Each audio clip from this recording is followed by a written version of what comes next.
अमृतपाल कि मैं तेरे जिड्डा लीडर तो नहीं मानता भरावा अपने आप नूं, परचे मेरे ते भी होए 7-8, कुछ झूठे भी होणगे कुछ सच्चे भी होणगे, पर मैं अपने निजी फायदे लई ना ते कदी लोकां नूं वरतिया ते ना कदी धर्म दा सहारा लिया।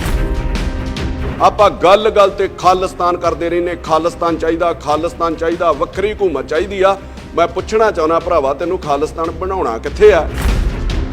खालिस्तान होना किड्डा क है कि 2 घंटे एनू तुर पो 2 घंटे ओनू तुर पो, उधरों ते खालिस्तान तुहाडा खत्म। और अपने मन दे विचों हंकार अपने मन चों कढ के चल तू भरावा, ये निक्कियां निक्कियां गल्लां दे उत्ते एडे एडे वड्डे हादसे कर देने। पुलिस वाला जे गुरुद्वारे दे विच जुत्ती ते दूर बैल्ट ला के भी चले जावे ते आपां रौला पा देने भी बेदबी हो गई ते आपां गुरुद्वारा साहब ही चुक के थाणे दे विच लै गए आ। ये किहड़ी गुलामी है यार? एक SP का सिर पाड़ दो, पुलिस वालियां दीयां पग्गां ला दित्तियां, उन्हां नूं किरपानां लैके पै गए, थाणे दे उत्ते कब्जा कर लिया। SSP नाल तुसीं मीटिंग कर रहे हो ते उहदे सिर दे उत्ते हथियारां दी छां करके बैठे हो। ये किहो जी गुलामी है यार? मैनूं ते समझ नहीं आई। किसी दे घर भी कोई बंदा लड़न आ जांदा, किसी नूं मारन आ जांदा ते कदी कोई अपने प्यो नूं भी अगे करदा भी ये पहिला मेरे प्यो नूं गोली वज जावे जां पहिला मेरे प्यो नूं कुੱਟ लो जां इहदे गल पै जाओ।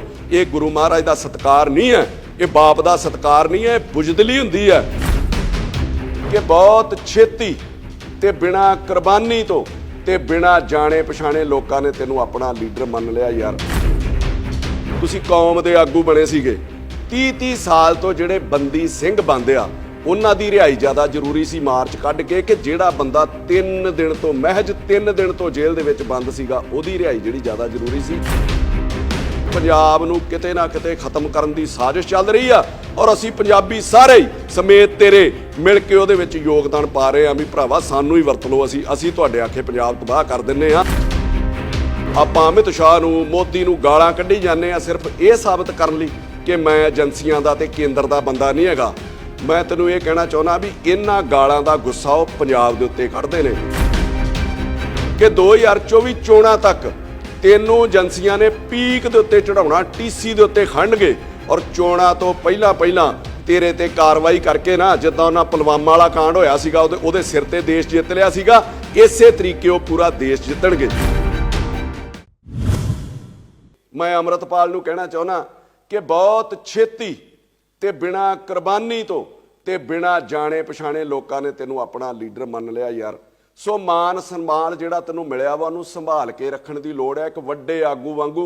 और अपने मन दे विचों हंकार अपने मन चों कढ के चल तू भरावा, ये निक्कियां निक्कियां गल्लां दे उत्ते एडे एडे वड्डे हादसे कर देने। सिख दा दिल जिहड़ा वो वड्डा होना चाहीदा वा, छोटियां छोटियां गल्लां तो उप्पर जिहड़ा उठ के वो चलना चाहीदा वा। ये मन के चलो कि सोशल मीडिया दे उत्ते वखरा वखरा क्राउड चलदा वा, जिहदे अनुसार नहीं बोलोगे वो तुहानूं थल्ले गालां कढणीਆਂ शुरू कर देणगे। वो नहीं वेखणगे तुहाडी मां अगे वेंदी, वो नहीं वेखणगे तुहाडी भैण वेंदी है। उन्हां दा इस चीज़ नाल कोई लेना देना नहीं हुंदा। उन्हां नूं तां इह लगदा भी जो बोलना साडे अनुसार ही बोलिया जावे। और दूजी चीज़ ये भी तुहानूं मन्नना पऊगा कि जे तुहानूं अपनी गल रखण दा अधिकार है, तुसीं बार-बार डेमोक्रेसी दा हवाला दिंदे हो, फिर अपनी गल रखण दा सारिਆਂ ਨੂੰ अधिकार है, पर सभ्यक तौर दे उत्ते कि चंगी भाषा दे विच।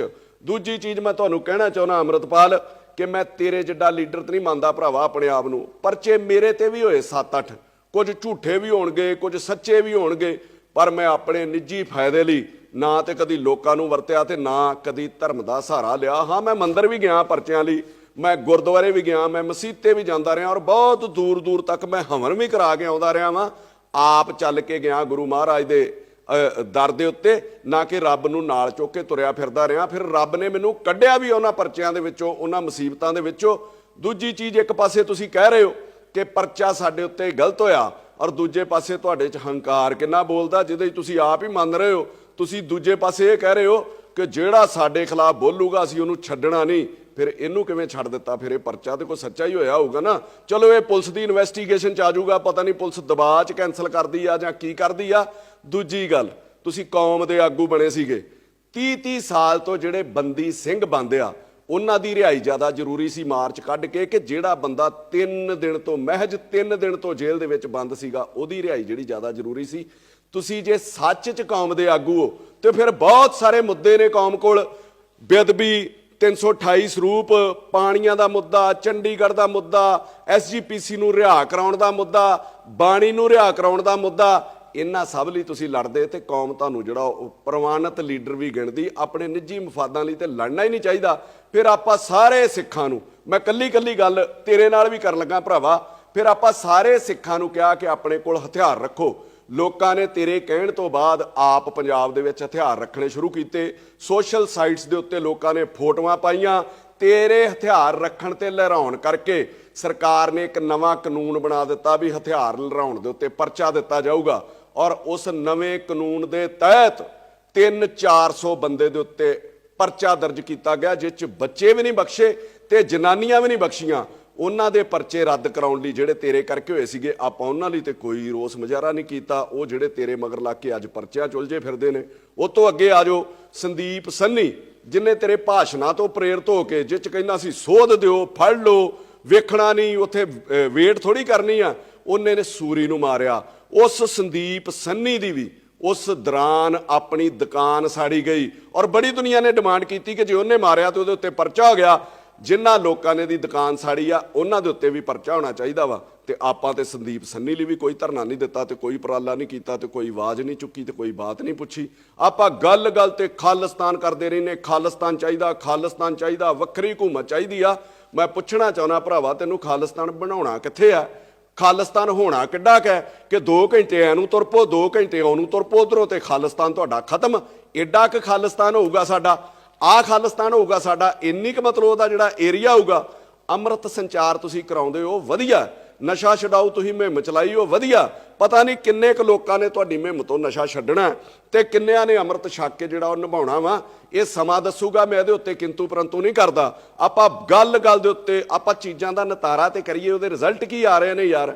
ਆਪਾਂ ਅਮਿਤ ਸ਼ਾਹ ਨੂੰ, ਮੋਦੀ ਨੂੰ ਗਾਲਾਂ ਕੱਢੀ ਜਾਂਦੇ ਆ ਸਿਰਫ ਇਹ ਸਾਬਤ ਕਰਨ ਲਈ ਕਿ ਮੈਂ ਏਜੰਸੀਆਂ ਦਾ ਤੇ ਕੇਂਦਰ ਦਾ ਬੰਦਾ ਨਹੀਂ ਹੈਗਾ। ਮੈਂ ਤੈਨੂੰ ਇਹ ਕਹਿਣਾ ਚਾਹੁੰਦਾ ਵੀ ਇਹਨਾਂ ਗਾਲਾਂ ਦਾ ਗੁੱਸਾ ਉਹ ਪੰਜਾਬ ਦੇ ਉੱਤੇ ਕੱਢਦੇ ਨੇ।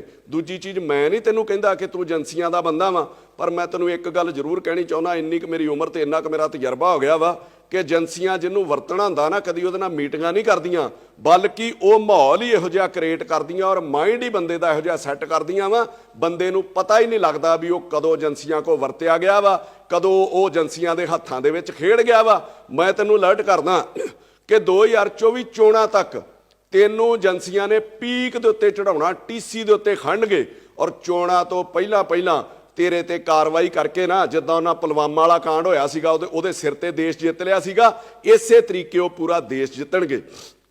ਅੰਮ੍ਰਿਤਪਾਲ ਖੁਦ ਸੋਚ, ਜਾਂ ਰੱਬ ਤੈਨੂੰ ਕਿਤੇ ਸਮੱਤ ਬਖਸ਼ੇ, ਜਿਸ ਦਿਨ 2 ਦਿਨ ਦਾ ਸਮਿਟ ਇਨਵੈਸਟਮੈਂਟ ਸੀਗਾ ਪੰਜਾਬ ਦੇ ਵਿੱਚ, ਉਹ 2 ਦਿਨ ਪੰਜਾਬ ਦੁਨੀਆ ਦੇ ਵੱਡੇ ਵਪਾਰੀ ਭਾਰਤ ਦੇ ਵਿੱਚੋਂ ਇੱਥੇ ਆਏ ਸੀਗੇ, ਜਿਨ੍ਹਾਂ ਨੇ ਪੰਜਾਬ 'ਚ ਇਨਵੈਸਟ ਕਰਨ ਦਾ ਸੋਚਣਾ ਸੀਗਾ। ਕੱਲੀ ਤੇਰੀ ਘਟਨਾ ਨਹੀਂ ਹੋਈ ਉਸ ਦਿਨ 2 ਘਟਨਾਵਾਂ ਹੋਈਆਂ ਪੰਜਾਬ ਦੇ ਵਿੱਚ, ਜਦੋਂ ਸਾਰੇ ਵਪਾਰੀ ਪੰਜਾਬ ਦੇ ਵਿੱਚ ਸੀਗਾ। ਇੱਕ ਅਜਨਾਲੇ ਵਾਲੀ ਜਿਹੜੀ ਤੂੰ ਕੀਤੀ, ਦੂਜੀ ਗਵਰਨਰ ਦੀ ਸਟੇਟਮੈਂਟ ਆਉਂਦੀ ਹੈ, ਰਿਫਿਊਜ਼ ਕਰ ਦਿੰਦਾ ਬਜਟ ਸੈਸ਼ਨ ਨੂੰ ਵੀ ਮੈਂ ਬਜਟ ਸੈਸ਼ਨ ਹੀ ਨਹੀਂ ਬੁਲਾਉਣ ਦੇਣਾ। ਕੀ ਉਹਨਾਂ ਵਪਾਰੀਆਂ ਦੇ ਮਨ ਦੇ ਉੱਤੇ ਬੀਤੀ ਹੋਊਗੀ ਤੇਰੀ ਘਟਨਾ ਦੇ ਨਾਲ, ਸਿਕਿਉਰਿਟੀ ਕਰਕੇ ਤੇ ਉਧਰ ਫਾਈਨੈਂਸ਼ੀਅਲ ਸਿਕਿਉਰਿਟੀ ਕਰਕੇ, ਆ ਉਹਨਾਂ ਦੇ ਦਿਮਾਗ 'ਚ ਬਹਿ ਗਿਆ ਹੋਊਗਾ ਤੇ ਕੀ ਸਵਾਹ ਤੇ ਖੇ ਯਾਰ ਉਹ ਪੰਜਾਬ ਦੇ ਵਿੱਚ ਪੈਸੇ ਲਾਉਣਗੇ। ਇਹਨਾਂ ਦੋਵਾਂ ਘਟਨਾਵਾਂ ਨੂੰ ਅੱਗੇ ਜਾ ਕੇ ਵੀ ਸੋਚ। ਨੈਸ਼ਨਲ ਮੀਡੀਆ ਨੇ ਜਿਸ ਤਰੀਕੇ ਦਿਖਾਇਆ ਕਿ ਥਾਣੇ ਦੇ ਉੱਤੇ ਖਾਲਿਸਤਾਨੀਆਂ ਦਾ ਕਬਜ਼ਾ, ਥਾਣੇ ਦੇ ਉੱਤੇ ਖਾਲਿਸਤਾਨੀਆਂ ਦਾ ਕਬਜ਼ਾ, ਅਜੇ ਤੱਕ ਇਹ ਨਹੀਂ ਸਮਝ ਆਈ ਵੀ ਉਹ ਕਿਹਦੇ ਕਹਿਣ ਦੇ ਉੱਤੇ ਵਿਖਾਇਆ ਗਿਆ, ਕੌਣ ਉਹਨਾਂ ਦੇ ਪਿੱਛੇ ਸੀਗਾ।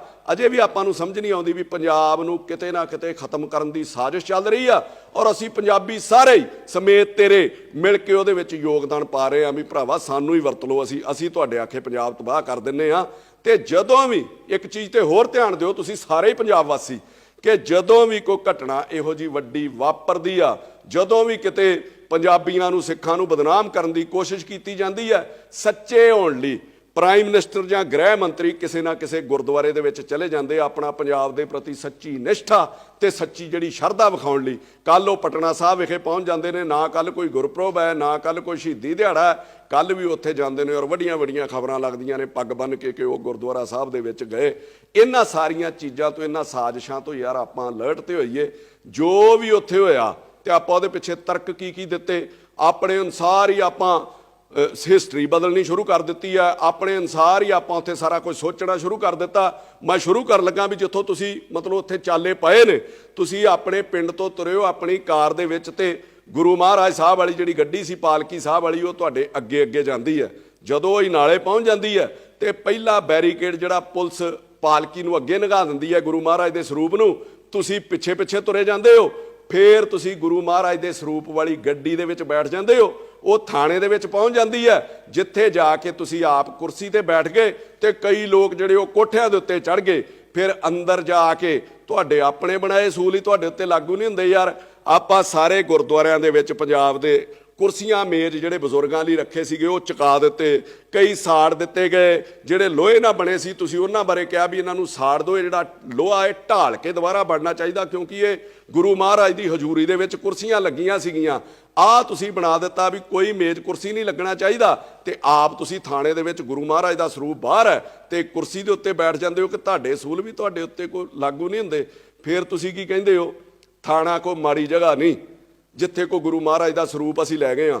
ਮੈਂ ਤੁਹਾਨੂੰ ਕਹਿਣਾ ਚਾਹੁੰਦਾ ਕਿ ਥਾਣਾ ਕੋਈ ਮਾੜੀ ਜਗ੍ਹਾ ਨਹੀਂ। ਜਦੋਂ ਥਾਣਿਆਂ 'ਚ ਵੀ ਪਾਠ ਕਰਾਉਂਦੇ ਨੇ ਤੇ ਬੜੀ ਸਾਫ਼ ਸਫਾਈ ਕੀਤੀ ਜਾਂਦੀ ਹੈ, ਕਿਉਂਕਿ ਥਾਣਿਆਂ ਦੇ ਵਿੱਚ ਲਾਹਨ ਫੜੀ ਹੁੰਦੀ ਹੈ, ਥਾਣਿਆਂ ਦੇ ਵਿੱਚ ਭੁੱਕੀ ਫੜੀ ਹੁੰਦੀ ਹੈ, ਥਾਣਿਆਂ ਦੇ ਵਿੱਚ ਫੀਮ ਪਈ ਹੁੰਦੀ ਹੈ। ਥਾਣੇ 'ਚ ਜਿਨ੍ਹਾਂ ਲੋਕਾਂ ਦੇ ਕਤਲ ਹੋ ਜਾਂਦੇ ਨੇ ਉਹਨਾਂ ਦੇ ਵਿਸਰੇ ਪਏ ਹੁੰਦੇ, ਜਿਹਦੇ ਵਿੱਚ ਟੱਟੀ ਪਿਸ਼ਾਬ ਤੱਕ ਲਹੂ ਉਹਨਾਂ ਦਾ ਹੁੰਦਾ ਵਾ। ਇੱਥੋਂ ਤੱਕ ਉਹ ਚੀਜ਼ਾਂ ਸਾਰੀਆਂ ਹੀ ਉੱਥੇ ਪਈਆਂ ਸੀਗੀਆਂ, ਕਿਸੇ ਨੇ ਪਾਸੇ ਕਰਨ ਦੀ ਕੋਸ਼ਿਸ਼ ਕੀਤੀ। ਦੂਜੇ ਪਾਸੇ ਆ ਜਾਓ, ਪੁਲਿਸ ਵਾਲਾ ਜੇ ਗੁਰਦੁਆਰੇ ਦੇ ਵਿੱਚ ਜੁੱਤੀ ਤੇ ਦੂਰ ਬੈਲਟ ਲਾ ਕੇ ਵੀ ਚਲੇ ਜਾਵੇ ਤੇ ਆਪਾਂ ਰੌਲਾ ਪਾ ਦਿੰਦੇ ਵੀ ਬੇਅਦਬੀ ਹੋ ਗਈ, ਬੇਅਦਬੀ ਹੋ ਗਈ, ਤੇ ਆਪਾਂ ਗੁਰਦੁਆਰਾ ਸਾਹਿਬ ਹੀ ਚੁੱਕ ਕੇ ਥਾਣੇ ਦੇ ਵਿੱਚ ਲੈ ਗਏ ਆ। ਕੀ ਤੁਸੀਂ ਇਹ ਬਿਲਕੁਲ ਮਤਲਬ ਠੀਕ ਕੀਤਾ? ਫਿਰ ਤੁਸੀਂ ਆਪਣੀ ਗਲਤੀ ਨੂੰ ਲੁਕਾਉਣ ਲਈ ਤਰਕ ਆਪਣੀ ਮਰਜ਼ੀ ਦੇ ਅਨੁਸਾਰ ਦੇ ਰਹੇ ਹੋ ਕਿ ਰਾਜੇ ਮਹਾਰਾਜੇ ਵੀ, ਫੌਜਾਂ ਵੀ ਜੰਗ ਦੇ ਅੱਗੇ ਜਿਹੜੇ ਉਹ ਗੁਰੂ ਮਹਾਰਾਜ ਦੇ ਸਰੂਪ ਲੈ ਕੇ ਜਾਂਦੀਆਂ ਸੀਗੀਆਂ। ਅੰਮ੍ਰਿਤਪਾਲ ਜੀ, ਰਾਜੇ ਮਹਾਰਾਜੇ ਜਿਹੜੇ ਗੁਰੂ ਮਹਾਰਾਜ ਦਾ ਸਰੂਪ ਖੜਦੇ ਸੀਗੇ ਫੌਜੀ ਜੰਗਾਂ ਦੇ ਵਿੱਚ, ਉਹ ਮਹਾਰਾਜ ਦਾ ਓਟ ਆਸਰਾ ਲੈਣ ਲਈ ਖੜਦੇ ਸੀ ਤੇ ਇੱਕ ਜਗ੍ਹਾ ਤੇ ਸੁਸ਼ੋਭਿਤ ਕੀਤਾ ਜਾਂਦਾ ਸੀਗਾ, ਨਾ ਕਿ ਗੁਰੂ ਮਹਾਰਾਜ ਦਾ ਸਰੂਪ ਜਿਹੜਾ ਬਾਰਡਰ ਵਾਲੀ ਤਾਰ ਦੇ ਕੰਢੇ ਲਈ ਫਿਰਦੇ ਸੀ ਜਿੱਥੇ ਗੋਲੀਆਂ ਚੱਲਦੀਆਂ ਸੀਗੀਆਂ, ਜਾਂ ਕੋਈ ਤੋਪ ਦੇ ਅੱਗੇ ਰੱਖ ਦਿੰਦੇ ਸੀ ਕਿ ਜਿੱਥੇ ਤੋਪਾਂ ਡਿੱਗਣੀਆਂ ਤੇ ਗੋਲੀਆਂ ਆਉਣੀਆਂ ਸੀਗੀਆਂ। ਉਹ ਇੱਕ ਜਗ੍ਹਾ ਤੇ ਸੁਸ਼ੋਭਿਤ ਕਰਕੇ ਉੱਥੇ ਮੱਥਾ ਟੇਕ ਕੇ ਓਟ ਆਸਰਾ ਲੈ ਕੇ ਤੇ ਉਹ ਫਿਰ ਜਾਂਦੇ ਸੀਗੇ। ਫਿਰ ਆਪਾਂ ਤਰੱਕੀ ਦਿੰਨੇ ਆ ਸੰਤਾਂ ਮਹਾਂਪੁਰਸ਼ਾਂ ਦੇ ਨਾਂ ਦਾ ਕਿ ਸੰਤ ਕਰਤਾਰ ਸਿੰਘ ਭਿੰਡਰਾਲਿਆਂ ਨੇ 37 ਨਗਰ ਕੀਰਤਨ ਐਮਰਜੈਂਸੀ 'ਚ ਕੱਢੇ। ਮੈਂ ਤੁਹਾਨੂੰ ਪੁੱਛਣਾ ਚਾਹੁੰਦਾ ਕਿ ਇਹ ਨਗਰ ਕੀਰਤਨ ਸੀਗਾ? ਉਹਨਾਂ ਨੇ ਜੇ ਨਗਰ ਕੀਰਤਨ ਕੱਢੇ ਹੋਣਗੇ ਤੇ ਕੋਈ ਬੰਦੇ ਛਡਾਉਣ ਲਈ ਨਹੀਂ ਕੱਢੇ, ਕੋਈ ਪਰਚੇ ਰੱਦ ਕਰਾਉਣ ਲਈ ਨਗਰ ਕੀਰਤਨ ਨਹੀਂ ਕੱਢੇ ਗਏ, ਕੋਈ ਨਿੱਜੀ ਮਫਾਦਾਂ ਲਈ ਨਗਰ ਕੀਰਤਨ ਨਹੀਂ ਕੱਢੇ ਗਏ। ਫਿਰ ਆਪਾਂ ਹਵਾਲਾ ਦਿੰਨੇ ਆ ਕਿਸਾਨ ਅੰਦੋਲਨ ਦੇ ਵਿੱਚ ਗੁਰੂ ਮਹਾਰਾਜ ਦਾ ਸਰੂਪ ਜਿਹੜਾ ਉੱਥੇ ਰੱਖਿਆ ਗਿਆ ਸੀਗਾ। ਮੈਂ ਤੁਹਾਨੂੰ ਦੱਸ ਦਿੰਦਾ, ਮੇਰਾ ਖਿਆਲ ਉਦੋਂ ਤੇ ਤੁਸੀਂ ਦੁਬਈਓਂ ਵੀ ਨਹੀਂ ਸੀ ਆਏ ਜਦੋਂ ਕਿਸਾਨ ਅੰਦੋਲਨ ਤੁਰਿਆ ਪੰਜਾਬ ਦੇ ਵਿੱਚੋਂ ਗਿਆ, ਪੰਜਾਬ ਭਰ ਕੇ ਲੋਕ ਉਹਦੇ ਵਿੱਚ ਗਏ ਆ। ਜਦੋਂ ਬੈਰੀਕੇਡ ਤੋੜਦੇ ਗਏ ਉਦੋਂ ਗੁਰੂ ਮਹਾਰਾਜ ਦਾ ਸਰੂਪ ਨਹੀਂ ਲੈ ਕੇ ਗਏ। ਜਦੋਂ ਉੱਥੇ ਬਹੁ ਗਿਣਤੀ ਵਿੱਚ ਪਹੁੰਚ ਗਏ ਆ, ਜਦੋਂ ਉੱਥੇ ਉਹਨਾਂ ਨੂੰ ਪਤਾ ਸੀਗਾ ਕਿ ਲੰਮਾ ਸਮਾਂ ਇੱਥੇ ਰਹਿਣਾ ਵਾ, ਤੇ ਫਿਰ ਗੁਰੂ ਮਹਾਰਾਜ ਦਾ ਜਿਹੜਾ ਸਰੂਪ ਆ ਉੱਥੇ ਸੁਸ਼ੋਭਿਤ ਕੀਤਾ ਗਿਆ। ਤੇ ਜਿਹੜੇ ਸਿੱਖ ਸੀਗੇ, ਜਿਹੜੇ ਗੁਰੂ ਨੂੰ ਮੰਨਣ ਵਾਲੇ ਲੋਕ, ਸਾਰੇ ਗੁਰੂ ਨੂੰ ਮੰਨਣ ਵਾਲੇ ਸੀ, ਕਈਆਂ ਦੀ ਰੋਜ਼ ਦੀ ਸ਼ਰਧਾ ਹੁੰਦੀ ਆ, ਉਹਨਾਂ ਕਰਕੇ ਉਹ ਰੋਜ਼ ਉੱਥੇ ਉਹ ਮੱਥਾ ਟੇਕਦੇ ਸੀਗੇ ਤੇ ਗੁਰੂ ਮਹਾਰਾਜ ਦਾ ਓਟ ਆਸਰਾ ਲੈ ਕੇ ਚੱਲਦੇ ਸੀਗੇ ਔਰ ਮੋਰਚਾ ਵੀ ਫਤਿਹ ਕਰਕੇ ਆਏ। ਅੱਗੇ ਆਓ, ਤੁਸੀਂ ਜੀਰਾ ਫੈਕਟਰੀ ਦਾ ਹਵਾਲਾ ਦਿੱਤਾ ਕਿ ਜੀਰਾ ਫੈਕਟਰੀ ਦੇ ਵਿੱਚ ਪਹਿਲੇ ਦਿਨ ਹੀ ਗੁਰੂ ਮਹਾਰਾਜ ਦਾ ਸਰੂਪ ਅੱਗੇ ਲਾ ਲਿਆ ਗਿਆ ਸੀਗਾ। 3-4 ਵਾਰੀ ਡਾਂਗਾ ਖਾਧੀਆਂ ਲੋਕਾਂ ਨੇ ਉੱਥੇ। ਉਸ ਤੋਂ ਬਾਅਦ ਜਦੋਂ ਪੱਕਾ ਮੋਰਚਾ ਲੱਗਾ, ਫਿਰ ਜੀਰੇ ਦੇ ਵਿੱਚ ਗੁਰੂ ਮਹਾਰਾਜ ਦਾ ਜਿਹੜਾ ਸਰੂਪ ਉਹ ਸੁਸ਼ੋਭਿਤ ਕੀਤਾ ਗਿਆ। ਇਹਨਾਂ ਚੀਜ਼ਾਂ ਦੇ ਨਾਲ ਤੁਲਨਾ ਨਾ ਕਰੋ ਤੇ ਨਾ ਹੀ ਝੂਠੇ ਜਿਹੜੇ ਉਹ ਤਰਕ ਦਿਓ। ਹਾਂ, ਜੇ ਤੁਹਾਡੇ ਕੋਲੋਂ ਗਲਤੀ ਹੋਈ ਆ, ਵੱਡਿਆਂ ਵੱਡਿਆਂ ਕੋਲ ਹੁੰਦੀ ਆ, ਸਾਡੇ ਕੋਲੋਂ ਵੀ ਹੁੰਦੀ, ਅਸੀਂ ਤੇ ਛੋਟੇ ਜਿਹੇ ਆ, ਔਰ ਗਲਤੀ ਨੂੰ ਮੰਨ ਲੈਣਾ ਚਾਹੀਦਾ ਔਰ ਸੰਗਤ ਤੁਹਾਨੂੰ ਪ੍ਰਵਾਨ ਵੀ ਕਰੂਗੀ। ਜੇ ਤੁਸੀਂ ਗੁਰੂ ਮਹਾਰਾਜ ਦਾ ਓਟ ਆਸਰਾ ਲੈਣ ਦੀ ਗੱਲ ਕਰਦੇ ਹੋ, ਤੁਸੀਂ ਗੁਰੂ ਮਹਾਰਾਜ ਦਾ ਓਟ ਆਸਰਾ ਹੀ ਲੈਣਾ ਸੀਗਾ ਤੇ ਫਿਰ ਗੁਰਦੁਆਰਾ ਸਾਹਿਬ ਤੇ ਅਜਨਾਲੇ ਵੀ ਹੈਗਾ ਸੀਗਾ, ਉੱਥੇ ਹੀ ਅਰਦਾਸ ਜਿਹੜੀ ਬੇਨਤੀ ਕਰ ਲੈਂਦੇ। ਟਕਸਾਲ ਦੇ ਵਿੱਚ ਵੀ ਗੁਰੂ ਮਹਾਰਾਜ ਦਾ ਸਰੂਪ ਸੀਗਾ, ਉੱਥੇ ਤੁਸੀਂ ਆਪਣੀ ਅਰਦਾਸ ਬੇਨਤੀ ਕਰ ਲੈਂਦੇ। ਕਿ ਉੱਥੇ ਗੁਰੂ ਮਹਾਰਾਜ ਦੇ ਸਰੂਪ ਸੇਮ ਨਹੀਂ ਕਿ ਜਿਹੜਾ ਮਤਲਬ ਜਿਹੜੇ ਗੁਰੂ ਮਹਾਰਾਜ ਦਾ ਸਰੂਪ ਤੁਹਾਡੇ ਨਾਲ ਪਾਲਕੀ ਦੇ ਵਿੱਚ ਸੀਗਾ ਉਹਦੇ ਵਿੱਚ ਕੋਈ ਵੱਖਰੀ ਬਾਣੀ ਤੇ ਹੈ ਨਹੀਂ ਕਿ ਆਪਣੇ ਨਾਲ ਨਾਲ ਸਿਰਫ ਇਹੀ ਮਹਾਰਾਜ ਦਾ ਸਰੂਪ ਚੱਲਣਾ ਚਾਹੀਦਾ? ਸਰੂਪ ਤੇ ਇੱਕ ਹੀ ਹੈ ਨਾ ਯਾਰ। ਫਿਰ ਜੇ ਭਰਾਵਾ ਤੂੰ ਸੱਚਾ ਸਿੱਖ ਸੀਗਾ, ਫਿਰ ਤੂੰ ਪੁਲਿਸ ਨੂੰ ਕਹਿੰਦਾ ਕਿ ਯਾਰ ਆਹ ਮੇਰੇ ਨਾਲ ਗੁਰੂ ਮਹਾਰਾਜ ਦਾ ਸਰੂਪ ਹੈ, ਇਹਨੂੰ ਮੈਨੂੰ ਗੁਰਦੁਆਰਾ ਸਾਹਿਬ ਜਾਂ ਟਕਸਾਲ ਦੇ ਵਿੱਚ ਸੁਸ਼ੋਭਿਤ ਕਰ ਆਉਣ ਦਿਓ, ਤੇ ਫਿਰ ਆਪਾਂ ਦੋ ਹੱਥ ਕਰ ਲੈਂਦੇ ਆ, ਫਿਰ ਆਪਾਂ ਲੜ ਲੈਂਦੇ ਆ, ਤੇ ਫਿਰ ਆਪਾਂ ਨੂੰ ਵੀ ਪਤਾ ਹੋਣਾ ਸੀਗਾ ਵੀ ਕੀ ਹਾਲਾਤ ਬਣਨੇ ਸੀਗੇ ਤੇ ਕੀ ਉੱਥੇ ਹਸ਼ਰ ਹੋਣਾ ਸੀਗਾ। ਇਹ ਤਰਕ ਕੋ ਚੰਗੇ ਨਹੀਂ। ਕੱਲ ਨੂੰ ਕੋਈ ਗੈਂਗਸਟਰ, ਰੇਪਿਸਟ ਗੁਰੂ ਮਹਾਰਾਜ ਦਾ ਸਰੂਪ ਰੱਖ ਕੇ ਗੱਡੀ ਦੇ ਵਿੱਚ ਉਹ ਸੂਬਾ ਛੱਡਣ ਦੀ ਤਿਆਰੀ ਕਰ ਲੂਗਾ, ਪੁਲਿਸ ਨੂੰ ਪਤਾ ਹੋਊਗਾ ਤੇ ਪੁਲਿਸ ਨੂੰ ਹੱਥ ਵੀ ਨਹੀਂ ਪਾ ਸਕਦੀ। ਇਹੋ ਜਿਹਾ ਤਰੀਕਾ ਤੁਸੀਂ ਲੋਕਾਂ ਨੂੰ ਕੀ ਸੇਧ ਦੇ ਰਹੇ ਹੋ ਯਾਰ। ਕੱਲ ਨੂੰ ਮੰਨ ਲਓ ਮੇਰੇ ਘਰ ਕਿਸੇ ਦੇ ਘਰ ਵੀ ਕੋਈ ਬੰਦਾ ਲੜਨ ਆ ਜਾਂਦਾ, ਕਿਸੇ ਨੂੰ ਮਾਰਨ ਆ ਜਾਂਦਾ, ਤੇ ਕਦੀ ਕੋਈ ਆਪਣੇ ਪਿਓ ਨੂੰ ਵੀ ਅੱਗੇ ਕਰਦਾ ਵੀ ਇਹ ਪਹਿਲਾਂ ਮੇਰੇ ਪਿਓ ਨੂੰ ਗੋਲੀ ਵੱਜ ਜਾਵੇ ਜਾਂ ਪਹਿਲਾਂ ਮੇਰੇ ਪਿਓ ਨੂੰ ਕੁੱਟ ਲਓ ਜਾਂ ਇਹਦੇ ਗਲ ਪੈ ਜਾਓ। ਇਹ ਗੁਰੂ ਮਹਾਰਾਜ ਦਾ ਸਤਿਕਾਰ ਨਹੀਂ ਹੈ, ਇਹ ਬਾਪ ਦਾ ਸਤਿਕਾਰ ਨਹੀਂ ਹੈ, ਇਹ ਬੁਜ਼ਦਿਲੀ ਹੁੰਦੀ ਹੈ। ਫਰਕ ਸਿਰਫ ਇਹ ਹੈ ਕਿ ਲੋਕ ਤੁਹਾਡੇ ਨਾਲ ਜਿਹੜੀ ਗੁਰੂ ਸਾਹਿਬ ਦੀ ਪਾਲਕੀ ਚੱਲਦੀ ਸੀਗੀ, ਤੁਹਾਨੂੰ ਗਲਤਫਹਿਮੀ ਹੈ ਤੈਨੂੰ ਭਰਾਵਾ। ਜਿਹੜੀ ਪਾਲਕੀ ਚੱਲਦੀ ਸੀ ਲੋਕ ਉਹਦਾ ਸਤਿਕਾਰ ਕਰ ਰਹੇ ਸੀਗੇ, ਲੋਕ ਉਹਦੇ ਅੱਗੇ ਆਪਣਾ ਜਿਹੜਾ ਸਿਰ ਨਵਾ ਰਹੇ ਸੀਗੇ। ਤੇ ਜਿਹਦੇ ਹੰਕਾਰ 'ਚ ਤੂੰ ਇਹ ਸਮਝ ਲਿਆ ਕਿ ਲੋਕ ਮੇਰੇ ਅੱਗੇ ਸਿਰ ਨਵਾ ਰਹੇ ਨੇ ਤੇ ਪੁਲਿਸ ਮੇਰੇ ਕੋਲੋਂ ਡਰ ਗਈ ਆ, ਇਹੋ ਜਿਹੀ ਕੋਈ ਡਰਨ ਵਾਲੀ ਗੱਲ ਨਹੀਂ ਹੈਗੀ। ਜਦੋਂ ਭਜਦਿਆਂ ਨੂੰ ਵਾਹਣ ਇੱਕੋ ਜਿਹੇ ਨੇ, ਜਦੋਂ ਤੁਸੀਂ ਕਿਸੇ ਦੇ ਥਾਣੇ ਦੇ ਉੱਤੇ ਹੀ ਪੈ ਗਏ ਤੇ ਉਹਨਾਂ ਕੋਲ ਲਿਹਾਜ਼ ਥੋੜੀ ਕਰਨਾ ਸੀਗਾ। ਫਿਰ ਹੰਕਾਰ ਆਪਣੇ ਵਿੱਚ ਕਿੰਨਾ ਕੁੱਟ-ਕੁੱਟ ਕੇ ਭਰਿਆ। ਮੈਂ ਤੁਹਾਡੀਆਂ ਕਈ ਬਾਈਟ ਸੁਣਦਾ ਪੱਤਰਕਾਰਾਂ ਨੂੰ, ਹੈਂ ਕਰਕੇ ਆਪਾਂ ਗੱਲਾਂ ਕਰਦੇ ਹਾਂ, ਮਾਈਕ ਮੇਰੇ ਦੰਦਾਂ ਤੇ ਨਾ ਮਾਰ ਦਿਓ। ਮੈਂ ਤੈਨੂੰ ਪੱਤਰਕਾਰਾਂ ਬਾਰੇ ਦੱਸਾਂ, ਤੇਰੇ ਮੇਰੇ ਵਰਗੇ ਕਈ ਆਏ ਨਾ ਹੰਢਾ ਕੇ ਉਹ ਸੁੱਟਤੇ ਤੇ ਮੁੜ ਕੇ ਉਹਨਾਂ ਦਾ ਪਤਾ ਵੀ ਨਹੀਂ ਲੱਗਦਾ। ਤੁਸੀਂ ਉਦੋਂ ਵੀ ਕਿਹਾ ਵੀ ਮਾਈਕ ਮੇਰੇ ਦੰਦਾਂ ਨੂੰ ਨਾ ਮਾਰਿਓ। ਇਹ ਸ਼ੋਭਾ ਦਿੰਦੀਆਂ ਏਡੇ ਏਡੇ ਵੱਡੇ ਕੌਮ ਦੇ ਆਗੂ ਨੂੰ ਇਹ ਗੱਲਾਂ। ਕੱਲ ਤੁਹਾਨੂੰ ਇੱਕ ਪੱਤਰਕਾਰ ਨੇ ਪੁੱਛਿਆ ਕਿ ਪੁਲਿਸ ਵਾਲੇ ਵੀ ਜ਼ਖਮੀ ਹੋਏ ਨੇ, ਕੀ ਉਹਨਾਂ ਦਾ ਪਤਾ ਲੈਣ ਜਾਓਗੇ? ਤੇ ਹੰਕਾਰ ਆਪਣੇ ਸਿਰ ਤੇ ਚੜ ਕੇ ਬੋਲਦਾ ਸੀਗਾ, ਹਾਂ ਮੈਂ ਜਾਊਂਗਾ, ਟਾਈਮ ਲੱਗੂਗਾ ਮੈਨੂੰ ਪਤਾ ਕਰਨ, ਕਿਤੇ ਉਹ ਭੱਜ ਹੀ ਨਾ ਜਾਣ ਵੀ ਇੱਧਰ ਨੂੰ ਫੇਰ ਆ ਗਿਆ ਵਾ। ਆਹ ਹੰਕਾਰ ਹੈ ਯਾਰ ਤੁਹਾਡੇ ਅੱਗੇ, ਆਹ ਹੰਕਾਰ ਹੈ ਤੁਹਾਡੇ ਮਨ ਦੇ ਵਿੱਚ। ਮੈਂ ਤੁਹਾਨੂੰ ਕਹਿੰਦਾ ਉਹ ਤੁਹਾਡੇ ਅੱਗੇ ਨਹੀਂ ਭੱਜੇ, ਉਹ ਗੁਰੂ ਮਹਾਰਾਜ ਦੇ ਅੱਗੇ ਭੱਜੇ ਆ, ਗੁਰੂ ਮਹਾਰਾਜ ਦੇ ਡਰ ਤੋਂ ਭੱਜੇ ਆ, ਗੁਰੂ ਮਹਾਰਾਜ ਦੇ ਭੈ ਤੋਂ ਭੱਜੇ ਆ, ਗੁਰੂ ਮਹਾਰਾਜ ਦੀ ਸ਼ਰਧਾ ਤੋਂ ਭੱਜੇ ਆ। ਫਿਰ ਤੁਸੀਂ ਕੀ ਕਹਿੰਦੇ ਹੋ ਬਾਰ-ਬਾਰ? ਰੋਜ਼ ਹੀ ਤੁਹਾਨੂੰ ਸੁਣੀਦਾ ਕਿ ਅਸੀਂ ਗੁਲਾਮ ਆ।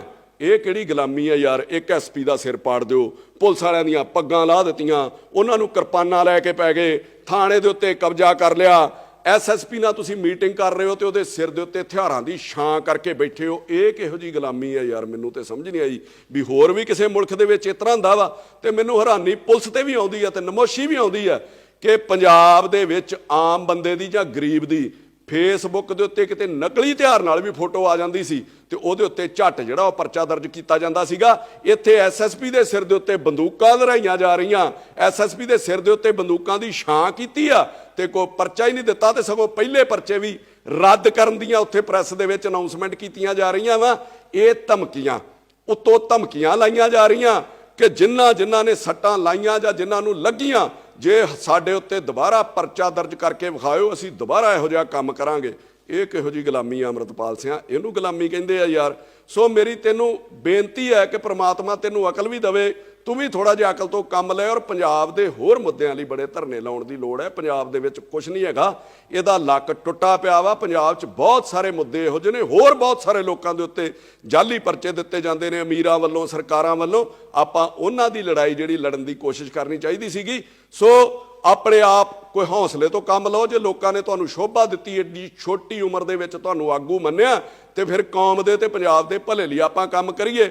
ਜੇ ਦੂਜੀ ਚੀਜ਼ ਮੈਂ ਸਰਕਾਰ ਨੂੰ ਤੇ ਪੁਲਿਸ ਨੂੰ ਵੀ ਇਹ ਸਲਾਹ ਦੇਣਾ ਚਾਹੁੰਦਾ ਕਿ ਇਸ ਘਟਨਾਕ੍ਰਮ ਦੇ ਵਿੱਚ ਪੁਲਿਸ ਨੇ ਜੋ ਭੂਮਿਕਾ ਨਿਭਾਈ ਆ ਉਹ ਬਹੁਤ ਵਧੀਆ ਸੀਗੀ।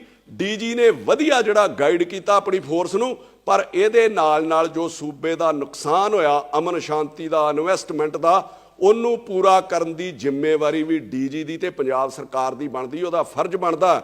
ਨਹੀਂ ਤੇ ਕੱਲ ਨੂੰ ਇੱਥੇ ਕਿਸੇ ਨੇ ਕੋਈ ਇਨਵੈਸਟ ਨਹੀਂ ਕਰਨਾ। ਇਹ ਨਾ ਹੋਵੇ ਕਿ ਕੱਲ ਤੋਂ ਜੇ ਕਿਸੇ ਨੇ ਕੋਈ ਪਰਚਾ ਦਰਜ ਕਰਾਉਣਾ, ਪੰਜਾਬ ਦੇ ਹਾਲਾਤ ਇਹੋ ਜਿਹੇ ਬਣ ਜਾਣਗੇ, ਜੇ ਕਿਸੇ ਤੇ ਪਰਚਾ ਜਾਲੀ ਦਰਜ ਹੋ ਗਿਆ ਤੇ ਉਹ ਆਪਣੀਆਂ ਇਨਕੁਆਇਰੀਆਂ ਲਾਉਣ ਲਈ ਅੰਮ੍ਰਿਤਪਾਲ ਕੋ ਜਾਇਆ ਕਰਨਗੇ। ਉਹ ਅਫਸਰਾਂ ਨੂੰ ਫੋਨ ਕਰਿਆ ਕਰੂਗਾ ਵੀ ਇਹਨੂੰ ਕੱਢ ਦਿਓ ਤੇ ਇਹਨੂੰ ਪਾ ਦਿਓ। ਤੇ ਜੇ ਕਿਸੇ ਨੇ ਪੰਜਾਬ ਦੇ ਵਿੱਚ ਕੋਈ ਯੂਨਿਟ ਵੀ ਲਾਉਣਾ, ਕੋਈ ਇਨਵੈਸਟ ਵੀ ਕਰਨਾ ਹੈ, ਤੇ ਉਹ ਤੁਹਾਡੇ ਨਾਲੋਂ ਪਹਿਲਾਂ ਉਹਨੂੰ ਅੰਮ੍ਰਿਤਪਾਲ ਕੋਲੋਂ ਐਨਓਸੀ ਜਿਹੜੀ ਲੈਣੀ ਪਿਆ ਕਰੂਗੀ। ਇਹੋ ਜਿਹਾ ਮਾਹੌਲ ਸੂਬੇ ਦੇ ਵਿੱਚ ਨਾ ਕ੍ਰੀਏਟ ਕੀਤਾ ਜਾਵੇ। ਜੋ ਘਾਟਾ ਸੂਬੇ ਨੂੰ ਪਿਆ, ਜੋ ਡਰ ਵਪਾਰੀਆਂ ਦੇ ਮਨ ਤੇ ਜਾਂ ਆਮ ਲੋਕਾਂ ਦੇ ਮਨ ਤੇ ਉੱਤੇ ਫੈਲਿਆ ਜਾਂ ਛਾਇਆ, ਉਹਨੂੰ ਦੂਰ ਕਰਨਾ ਵੀ ਸਰਕਾਰ ਦਾ ਫਰਜ਼ ਹੈ। ਇਹਦੇ ਨਾਲ ਮੈਂ ਉਹਨਾਂ ਲੋਕਾਂ ਨੂੰ ਵੀ ਕਹਿਣਾ ਚਾਹੁੰਦਾ ਜਿਨ੍ਹਾਂ ਨੇ ਡੀਜੀ ਦੇ ਉੱਤੇ ਸਵਾਲ ਚੁੱਕੇ ਨੇ, ਜਿਹੜਾ ਗੌਰਵ ਯਾਦਵ ਦੇ ਉੱਤੇ, ਕਿ ਜਿਹਦੇ ਵਿੱਚ ਉਹ ਕਹਿੰਦੇ ਨੇ ਕਿ ਜੇ ਡੀਜੀ ਦੀਆਂ ਲੱਤਾਂ ਭਾਰ ਨਹੀਂ ਚੱਲਦੀਆਂ। ਬਿਕਰਮ ਮਜੀਠੀਆ ਕਹਿ ਰਹੇ ਸੀ। ਮੈਂ ਮਜੀਠੀਆ ਸਾਹਿਬ ਤੁਹਾਨੂੰ ਵੀ ਇੱਕ ਬੇਨਤੀ ਕਰਦਾ ਕਿ ਪਿਛਲੇ ਦਿਨਾਂ ਤੋਂ ਮੈਂ ਤੁਹਾਨੂੰ ਵੀ ਸੁਣ ਰਿਹਾ, ਵਧੀਆ ਬੋਲ ਰਹੇ ਹੋ ਪੰਜਾਬ ਦੇ ਮੁੱਦਿਆਂ ਤੇ, ਪਰ ਕਿਤੇ ਨਾ ਕਿਤੇ ਸਿਆਸਤ ਇਹੋ ਜਿਹੇ ਸੈਂਸਿਟਿਵ ਮੁੱਦਿਆਂ ਦੇ ਉੱਤੇ ਛੱਡ ਦੇਣੀ ਚਾਹੀਦੀ ਆ। ਤੁਸੀਂ ਕਹਿ ਰਹੇ ਹੋ ਕਿ ਜੇ ਡੀਜੀ ਦੀਆਂ ਲੱਤਾਂ ਭਾਰ ਨਹੀਂ ਚੱਲਦੀਆਂ ਤੇ ਸਾਨੂੰ 2 ਮਿੰਟ ਦੇ ਦੇਵੇ, ਅਸੀਂ ਬੰਦੇ ਦਾ ਪੁੱਤ ਬਣਾ ਦਿਆਂਗੇ ਜਿਹਨੇ ਦੇਸ਼ ਦਾ ਮਾਹੌਲ ਖਰਾਬ ਕਰਨਾ ਜਾਂ ਜਿਹੜਾ ਦੇਸ਼ ਦਾ ਮਾਹੌਲ ਖਰਾਬ ਕਰੂਗਾ। ਤੇ ਜੇ ਇੰਨਾ ਹੀ ਦਰਦ ਹੈ ਮਜੀਠੀਆ ਸਾਹਿਬ ਤੁਹਾਡੇ ਅੰਦਰ, ਤੇ ਫਿਰ ਡੀਜੀਪੀ ਤੋਂ ਆਰਡਰ ਲੈਣ ਦੀ ਕੀ ਲੋੜ ਹੈ? ਫਿਰ ਜੇ ਹੈਗਾ ਦਮ ਤੇ ਬੰਦੇ ਦਾ ਪੁੱਤ ਬਣਾ ਦਿਓ।